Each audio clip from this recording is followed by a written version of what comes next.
Today's video will be questions that every teenager should at least answer once in their life. So with that, don't forget to like, subscribe, and comment what your favorite part of the video was. Okay, I'm gonna pretend that my tripod is a microphone, so if you just go like, that's not a microphone, I know, but I'm pretending it is today, okay? Anyway, first question. What's the most dramatic thing I've done over a minor inconvenience? I would say cry. If I was a flavor of chips, what would I be? This is a good one because I think about this constantly, obviously. I think I would be,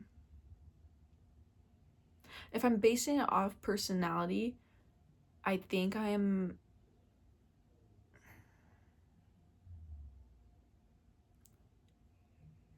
know what I am. Honestly, holy cow, what are these questions? I didn't pick these, by the way. I asked ChatGPT to help me answer some teen questions that every teen should answer, so I'm pretty sure not every teen needs to know what flavored chips they are. You know what? Let's just go with barbecue. It's sweet, it's salty. Literally me, so it's okay. If you love barbecue, try our sweet mesquite. It's a western treat. And we're smoking, well, it is barbecue. What is my Roman Empire? My Roman Empire, the scene where Alice like does her like mind control thing and like basically makes up a whole fight, all for it to be just her vision. When I was little and I saw that when I was like 4, I literally thought all those people that I literally loved died. Like, I'm gonna probably start crying about it because that's how like deeply impacted it was for me when I was 4. I don't like this question. Would I survive in a horror movie? Be honest. No. But then I could see myself like surviving. No, I would never survive, honestly. Because I'd either, one, think the killer is attractive and then go to him, obviously. Or I think what would happen is if I was told to be quiet, like, okay, if I was in the quiet place, there's no way I'm surviving that either because I laugh so loud. If you see my videos, you obviously know that I laugh like really loud. You could just see the picture of that happening. Like, I'll just be like the first one dead within like 2 minutes of the quiet place. Am I the main character or the chaotic best friend? I would say both. I feel like obviously I am the main character in my own story. Duh.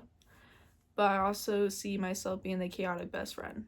Where my friends, I feel like I have a lot of like variety of friends where it ranges from like really loud people to like super quiet, and which is hilarious because I've never really thought that I could connect with people that were quiet, but then if you think about it, yin and yang mesh. So but yeah, like one of my best friends is actually like super quiet. I mean, she's obviously, you've seen her in my videos, Anna, but like when she gets comfortable, you obviously are coming out of her like shell like a little turtle, like, you know, just like comes out of her shell, you know? That was probably the worst representation of someone coming out of the shell. What's something I gate kept out of fear it will go viral? So we're gonna run that again. What's something I've kept out of fear it would go viral? So I'm dyslexic. I don't think I really kept anything. I cannot say it right. Gatekeep. There we go. I don't think I gatekeeped. I haven't really like kept anything to myself to, I don't know. I don't have anything, so I'm not gonna really answer that one because I don't have anything. I'm not even viral right now. I'm just like a new noob who's trying to just build myself up to the top, which that's how you have to do stuff. You have to work your way from the bottom up. What's something I low-key care about too much?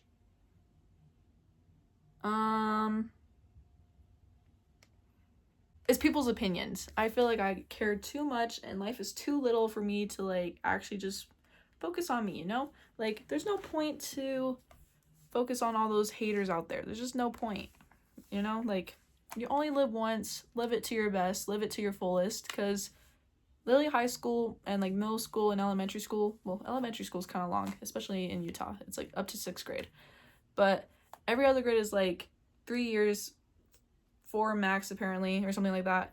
But I'm just saying, like, after high school, popularity is not a thing anymore, and like people's opinions won't matter anymore. Like, what's the point of even caring and like wasting your precious years, like precious young years, on something that's so stupid?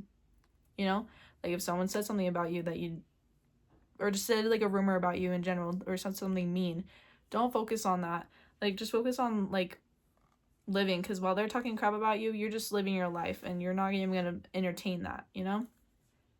So I feel like that's something I love how I'm giving advice to you, as if I'm not gonna not use it on myself either. Yeah. Do I actually know who I am, or am I just good at pretending? I do think I know who I am. I definitely struggled actually, and I'm not afraid to talk about this. So obviously, as you know, I did play basketball. Um, I got cut my sophomore year, and I will say it was definitely a identity crisis for me, because I feel like everyone knew me as, oh, Ava does this sport, Ava does this, blah blah blah. And it took me a while to like honestly like comprehend the feelings that like I'm no longer this basketball player. But that's okay, because I have, and then I feel like that trial made me open up to more things. Like, I got to spend more time with friends that I haven't been able to through the years that I did basketball in the winter. um I was able to do more service for people that I haven't been able to do in the winter. Just a lot more new, or not opportunities, opportunities for me when a trial came, which I feel like is like really eye-opening too. I feel like I really lived up to the saying of, when one door closes, another one opens. And with that, I started a YouTube channel, you know, like just to share my experiences as a teenager and growing up, and hopefully being relatable to some of y'all, because I love when people are relatable to me. So, oh, but like the whole point of that was I do know who I am now. It just took a little bit after after being so into a routine with something and then having that completely shut off. I feel like it was just definitely hard for me to know like who I was during that winter, because I'm like, well, if I don't have this, what am I gonna do now, you know? But I definitely learned, um and I could not have been more grateful for my parents and family that definitely helped me through that trial. What would my 8-year-old me think of me now? um I feel like my 8-year-old me would be happy. I don't know why I have to burp so hard, bro. Anyway, I think honestly we'd be besties at this point. Because 8-year-old me was so unhinged. I'm not even kidding. I'm still unhinged, but like I feel like 8-year-old me was like savage. Um, she would definitely ask like about a lot of friendships that I don't have now. Um, and like just also like what happened between those friendships, and why they ended. But I think she would definitely see that like outcome of it was for the better, to see where I am now, obviously. Why do I sabotage myself when things are good? I'm telling you, ChatGPT is listening to me.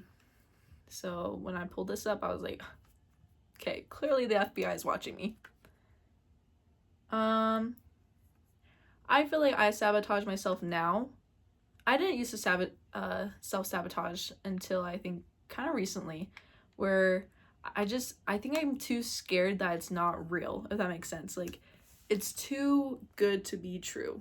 And I know a lot of people say that, but like you never really understand until you go through it. And I always said the same thing, like, you can't be that bad. It's if I could prevent me getting hurt, then I'm obviously going to take the precautions of doing whatever I can not to get hurt. But then I have to think about, you have to also be grateful, not just for the good things in your life, but also for the bad. Because if you're grateful for both, you're really showing appreciation of your life as like a whole, if that makes sense. And I know how silly that sounds. Why would you be grateful for bad things happening to you? Well, because that's what made you you. It's what made you become stronger. What do I hope people think when they meet me? I hope that they think I'm funny. I don't know, I just hit my chin. I hope people think that I'm funny and just like honestly like a real person, if that makes sense. Like I already discussed this, but I feel like there's so much like fakeness in the world that you just need more people that are genuine. And I want people to think that I'm genuine. Because high school's hard to find like good, honest, genuine people because everyone's trying to fit in, everyone's trying to find their people. But when you're just being yourself, you notice that like it's not that hard to really like fit in that way, if that makes sense, when you're just being yourself. Because if you're not fitting in, then you were just born to stand out and like not really necessarily fit in the crowd, which is not bad either. I think I was definitely born to stand out, and I feel like that's what made me grow way more friends, if that makes sense, because I wasn't, as much as I want to say I wasn't that into popularity, I was, but I think I just learned that there's no point if they're all not going to be true friends to each other. So I'd rather have a good small group of friends that are like real, and like also like just kind to each other, rather than a big popular group that are just mean and talk bad about each other, you know? All right, that is the end of today's video. I hope you liked it. I definitely did. I feel like these are some questions that you definitely should think about yourself, or you should think about answering. Yeah, you should think about answering. Um, but yeah, I definitely had a fun time doing this, and I definitely would like to turn this into a series. So if you want a part 2, let me know.